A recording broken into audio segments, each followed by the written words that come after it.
everybody. Welcome to another deep dive. Today we're diving into the world of swatting. Oh, yeah. Yeah, exploring a recent case and the really intense reactions that it sparked online. Mhm. Our main source is going to be a Slashdot article Okay. about an 18-year-old who was sentenced for making hundreds of swatting calls. Wow.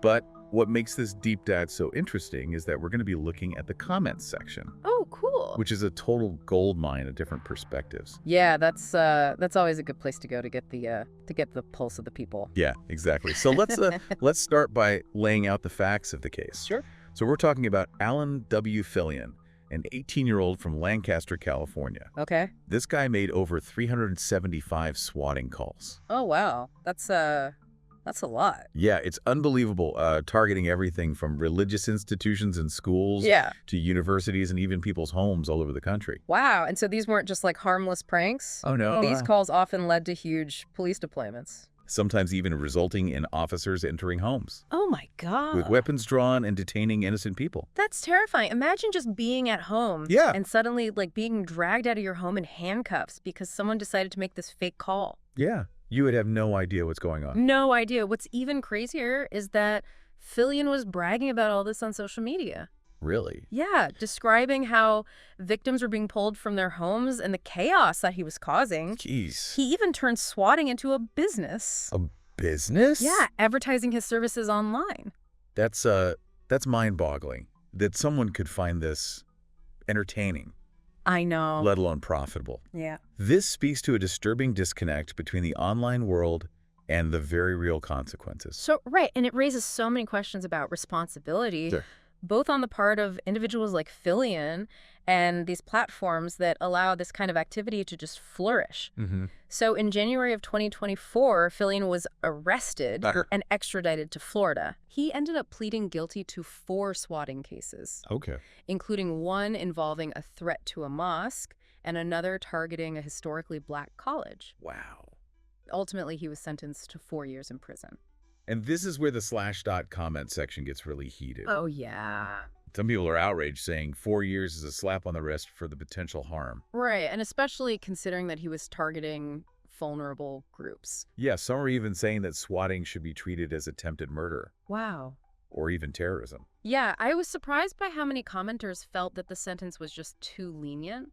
Mm-hmm. You know, they argue that it doesn't reflect the emotional trauma inflicted on the victims or the massive waste of resources involved in responding to these hoax calls. Right. They feel like the justice system isn't taking this crime seriously enough.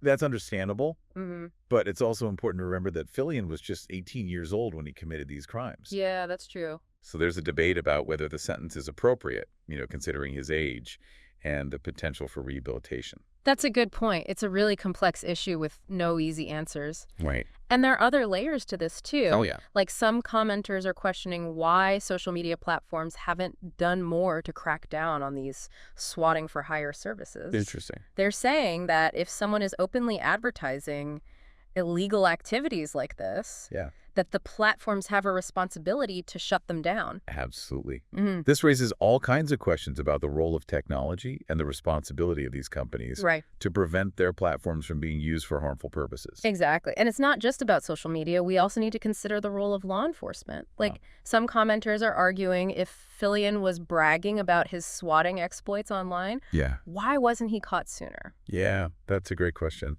It makes you wonder, is there more that could be done to monitor online activity and identify potential swatters before they actually cause harm? It's a delicate balance Yeah. between respecting individual privacy and preventing crime. Yeah, for sure. But I think many would argue that when someone is openly boasting about terrorizing others, there's a strong case for intervention. Yeah, for sure. And that brings us to another crucial point, the definition of swatting itself. Right. For our listeners who might not be familiar with the term, can you explain what exactly swatting is and why it's so dangerous? Sure. So swatting is basically making a hoax call to emergency services Okay. with the intention of triggering a massive police response to a specific location. Got it. It's dangerous for a whole bunch of reasons. Yeah. First off, it wastes valuable police resources that could be used to respond to real emergencies. Right. But even more importantly, it puts innocent people at risk. Yeah. Because when a SWAT team shows up, They're prepared for a high-risk situation. Yeah. They're often heavily armed and ready to use force if necessary. This means that even if the call is a hoax, there's a very real possibility that someone could get hurt or even killed in the process. It's chilling to think about the potential consequences of these actions. Yeah. It's not just a prank, it's playing with people's lives. And this is where the technological aspect comes in, right? Yeah. Because with caller ID spoofing and other tools readily available online, it's become much easier for people to make these calls anonymously Yeah. and from anywhere in the world. So we've got this young man, Alan Fillion, who was making hundreds of swatting calls, Yeah. some targeting vulnerable communities, and he was actually profiting from it. Wow. He gets sentenced to 4 years in prison, Yeah. and the Slashdot community is erupting with strong opinions Yeah. about the sentence, the role of social media, Right. and the challenges of tackling this crime in the digital age. We do. It's clear we've got a lot to unpack here. I think the next step is to delve deeper into these different perspectives and explore the broader implications of swatting. Because this case, as disturbing as it is, Yeah. offers us a chance to have a much-needed conversation about online responsibility, Okay. the ethics of technology, and the challenges of maintaining safety and security in a digital world. I completely agree. This is about so much more than just one case. Yeah. It's about understanding the forces that are shaping our online world and finding ways to ensure that technology is used for good, not for harm. Well said. And that's what makes this deep dive so important. Yeah. It's not just about learning the facts of the case, Yeah. but about understanding how this case connects to the bigger picture and what it means for all of us. I like that. So if we want to really get a grasp on the impact of swatting, Yeah. maybe we should start by trying to put ourselves in the victim's shoes. Right. What's it actually like to be on the receiving end of one of these calls? I mean, it's a terrifying experience. Yeah. Imagine just being at home, maybe with your family, Right. and suddenly you're surrounded by police Oh my gosh. with guns drawn. They're shouting commands, maybe even breaking down your door. Yeah. You have no idea what's going on, No. but you know it's serious. The Yeah. adrenaline, the fear, the confusion. It's a traumatic experience that can have long-lasting psychological effects. You're right. And it's so easy to overlook that human cost. Yeah. When we talk about swatting in like these abstract terms, Yeah. just reading some of the comments from people who have actually been swatted, it's clear that this is not just a prank. Yeah. It can be like a deeply traumatizing event. And tragically, there have been cases where swatting has resulted in death. Really? Yeah. Just a few years ago, a man in Kansas was killed by police Oh, gosh. after a swatting call was made to his address. Wow. The caller claimed there was a hostage situation. Oh, my gosh. And when the police arrived, Yeah. they shot the homeowner, who was unarmed Wow. and had no idea why they were there. That's absolutely heartbreaking. Yeah. It really highlights how dangerous this disconnect is between, the virtual world of online gaming or trolling and these very real consequences that unfold in the physical world. It does, and it brings us to a crucial question that a lot of these Slashdot commenters were grappling with. Yeah. What can we do to prevent this from happening again? Yeah. How do we hold swatters accountable and deter others from engaging in this behavior? Well, a lot of people are calling for tougher penalties. Okay. They argue that the current laws don't adequately reflect the severity of the crime and that swatters need to face harsher consequences to really send a message. Okay. Some are even advocating for swatting to be categorized as a form of terrorism, Wow. especially when the intent is to target, specific groups based on race, religion, or other factors. That's a complex legal issue. Yeah. But I think the bigger challenge is the difficulty in tracing these calls. Right. With caller ID spoofing and other technologies, it can be really tough to identify the perpetrator. Right. And that makes it harder to hold them accountable. So even if the laws are strengthened, Yeah. if we can't catch the people making these calls, Right. it doesn't solve the problem. Exactly. And then there's that whole debate about free speech and the responsibility of social media platforms. Yeah. Where do we draw the line between protecting free expression and preventing harm? That's the million-dollar question. It is, on the one hand, we have a right to free speech. Yeah. And social media platforms have been hesitant to censor content. I see. But on the other hand, when someone is openly using a platform to promote illegal activities, Right. like swatting for hire services, it seems like there should be some intervention. It's a tough one, but, reading through those comments, I was struck by how many people were pointing to this deeper issue. Oh, yeah? the militarization of police forces. Interesting. They're arguing that the increasingly aggressive tactics used by SWAT teams are part of the problem. Okay. They're saying if the default response to a potential threat is overwhelming force, Yeah. then the risk of tragedy, even in cases of mistaken identity or hoaxes, is significantly higher. That's a valid concern. Yeah. And it speaks to a larger societal issue Sure. about the balance between security and civil liberties. Right. When does a show of force become excessive? Right. And how do we ensure that law enforcement agencies are using these tactics responsibly and proportionally? Right. Because if every perceived threat is treated like a potential terrorist attack, then we're all at risk. Exactly. And that fear, that sense of vulnerability, is exactly what swatters prey on. Precisely. So it's not just about punishing the individuals who make these calls. Mm-hmm. It's about examining the systems that allow swatting to be so dangerous in the first place. Okay. We need to have a serious conversation about the role of technology, Yeah. the responsibilities of social media companies, and the tactics used by law enforcement. You know, one commenter made a point that really stuck with me. Oh, yeah. They said that Fillion's case is a symptom of a much larger problem, Wow. the erosion of empathy in our society. They argued that swatting is ultimately about using technology to inflict pain and terror on others for entertainment or profit. That's a powerful insight, and it makes you wonder, what has happened in our culture that makes this kind of behavior seem acceptable, Yeah. even funny to some people? Yeah. Are we becoming desensitized to violence and suffering? It's a disturbing thought. Yeah. And it raises even more questions about the impact of technology on our social interactions and our ability to connect with each other on a human level.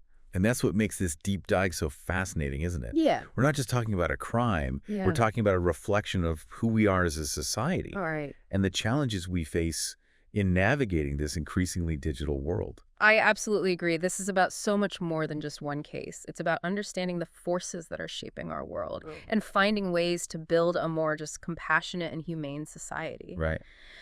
So where do we go from here? Hmm. What are some of the potential solutions or steps that we can take as individuals and as a society to address this complex issue? It feels like we've uncovered a lot of different angles to this issue. Yeah. But it's one thing to identify the problems, right? It's another to come up with solutions. Right. So where do we even begin to tackle something as complex as swatting? It's definitely a multifaceted challenge, and there's no easy fix. Right. But I think the first step is education. Okay. We need to make sure that people, especially young people, understand the real-world consequences of their actions online. Mm-hmm. They need to know that swatting isn't just a harmless prank. It's a crime that can have devastating consequences. Yeah, I totally agree. It's like that old saying, you can't put the toothpaste back in the tube. Right. Once that swatting call is made, there's no taking it back. Nope. The police are going to respond and things can escalate very quickly. Exactly. So education is crucial. Parents, teachers, you know, even video game companies and streamers. Yeah.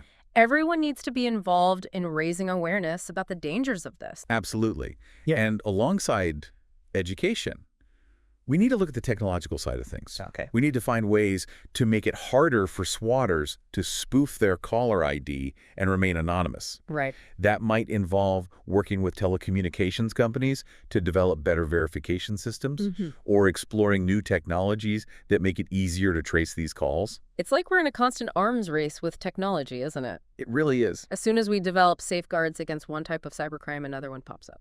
Yeah, that's true. But I think you're right. We can't just give up. We have to keep pushing for those technological solutions that make it harder for people to use technology for harm. Right. And speaking of technological solutions, we can't ignore the role of social media. Yeah. Platforms need to take a more proactive approach to identifying and removing content that promotes swatting or other forms of online harassment. Okay. They need to be more responsive to reports of abuse and work to create a safe environment for their users. Yeah, scrolling through some of those /dot comments, you really get a sense of the frustration with social media companies. People feel like they're not doing enough to protect their users from harm. And honestly, it's hard to disagree. Yeah. If someone is openly advertising swatting for higher services, shouldn't that be a red flag? Yeah, you would think so. Shouldn't those accounts be shut down immediately? But it's a tricky balance. Yeah. Social media companies are often wary of censorship, and they want to protect free speech. Right. But I think we're reaching a point where we need to have a serious conversation about where that line is drawn. Yeah, where is that line? When does free speech cross over into inciting violence or promoting criminal activity. Right, and this brings us back to the legal side of things. Okay. Are the current laws strong enough to deter swatting? Are the penalties sufficient? Some of those commenters were calling for swatting to be treated as a form of terrorism, especially when it targets vulnerable groups. Yeah. What are your thoughts on that? It's a complex issue. On the one hand, I understand the anger and frustration, Yeah. especially from those who have been directly affected by swatting. The potential for harm is very real, and the emotional trauma can be devastating. Right. But on the other hand, labeling something as terrorism has significant legal implications. Yeah. It's a term that should be used carefully and judiciously. That makes sense. And, even if we strengthen the laws, it doesn't address the underlying issue of why people are engaging in this behavior in the first place. Right. We can't just arrest our way out of this problem. Exactly. We need to understand the motivations behind swatting. Yeah. And find ways to address those root causes. And I think that's where a lot of the conversation needs to shift towards prevention and intervention. Right. How do we create a culture where swatting is not seen as a cool or edgy thing to do? Right. How do we foster empathy and respect online? How do we help young people develop a sense of responsibility for their actions in the digital world? Those are really important questions. And, it's not just about young people. Adults are involved in this too. Yeah, that's true. It's about all of us taking responsibility for creating a healthier and more humane online environment. Right. It's about challenging toxic behavior, promoting positive role models, and fostering a sense of community where everyone feels safe and respected. I couldn't agree more. And ultimately, that's what this deep dive is all about. Yeah. It's about taking a hard look at a complex issue, Right. exploring different perspectives, and encouraging you, our listeners, to think critically about the challenges we face in the digital age. Well said. So as we wrap up our deep dive into the world of swatting, I think the key takeaway is this. Yeah. This isn't just about one case or one crime. It's a symptom of a larger societal issue, this disconnect between our online actions and their real-world consequences. Right. It's a reminder that the digital world is not some separate reality. It's an extension of our physical world. And our actions online have very real-world impacts. Absolutely. And as we navigate this increasingly interconnected world, it's more important than ever to remember that technology is a tool. It can be used for good or for evil. Yeah. It's up to us as individuals and as a society to choose how we use it. And on that note, we'd like to leave you with a final thought. If swatting is a crime that preys on our very systems of safety and security, our emergency services, our law enforcement, our trust in each other, what does that say about the state of our digital world? What does it say about our relationship with technology and with each other? We encourage you to keep exploring these questions, to engage in thoughtful conversations, and to work towards creating a digital world that is safer, more just, and more humane for everyone. Well said. Until next time, stay curious, stay informed, and stay safe.